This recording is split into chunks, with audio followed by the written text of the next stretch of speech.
सक्नुहुन्छ यो चाहिँ नेपालको मध्य प्रदेश सप्तरी जिल्ला हो, जो कि उदयपुर ठ्याक्कै छेउमा पर्छ हाम्रो। उता चाहिँ यहाँदेखि उता चाहिँ उदयपुर पर्छ, यहाँदेखि यो साइड चाहिँ सप्तरी पर्छ। हेर्छ उहाँ चाहिँ घाम टल्किरहेछ।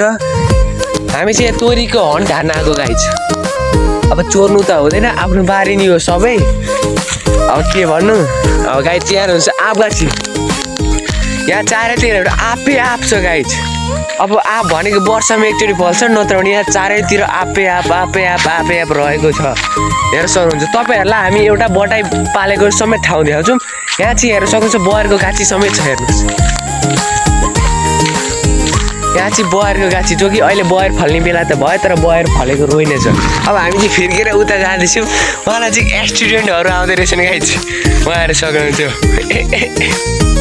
उहाँ विद्यार्थीहरू आउँदो रहेछन्। हामीले चाहिँ हल्का लाज लाग्यो, अब जेन भ्यू आउँदैन, त्यसै कारण हामी अगाडि गयौँ। त्यसले गाई चाहिँ हामी चाहिँ अगाडि चल्दिएको। गाई त्यो बटाईवाला घर चाहिँ म देखाउन सकिनँ, किन भन्दा उतातिरबाट विद्यालयको विद्यार्थीहरू आएको कारणले हल्का फ्यानहरू धेरै छन्। मेरो फेस रिभिल हुन्छ भनेर म चाहिँ यता बाटो फेरि यो साइड हिँडेको, यो आलीबाट उता। सपोर्ट गरिदिनुहोस्, एकदमै मिठो कमेन्ट छोडेर जानुहोस्। अस्तिको जहरी नै अगाडि अझै भेट्यौँ। त गाई अब चाहिँ हामी तल मतलब कि आलीको बाटो हामी हिँडिरहेछौँ। यस्तो दामी छ आलीको बाटो, हेर्न सक्नुहुन्छ। सरर र यतातिर तोरी छ र यतातिर हेर्न सक्नुहुन्छ यस्तो दामी यहाँ फुल छ। र हामी आलीको बाटो हिँडिरहेको छौँ, हेर्न सक्नुहुन्छ। यहाँ चाहिँ एउटा सानो कुलो रहेछ, कुलोको बाटो तर्नु पनि छ।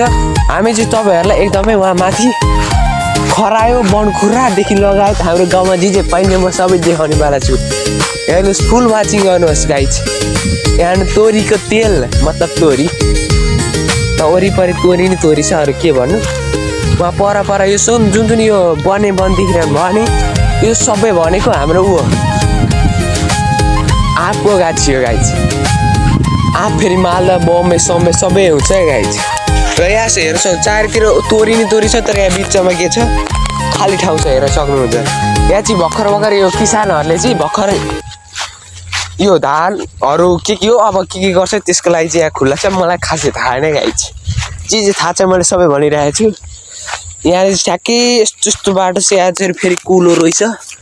कुलो हुँदै यहाँ हेर्न सक्नुहुन्छ आँपको गाछी। अब हामी अझै अगाडि जाने कि त गाई चाहिँ हामी चाहिँ यस्तो ठाउँबाट गइरहेछौँ। एकदमै खतरनाक बन्छ। यहाँ चाहिँ हात्तीहरूको पनि एकदम बसोबास छ। र यहाँ चाहिँ स्यालहरू पनि बुझ्नुहुन्छ, स्यालहरू पनि धेरै छ। र यहाँ अम्बकको गाछी रहेछ है गाई। अम्बक चाहिँ हामी यस्तो फल्यो भनेर हेरेको, लास्ट टाइम एउटै अम्बक रहन्छ।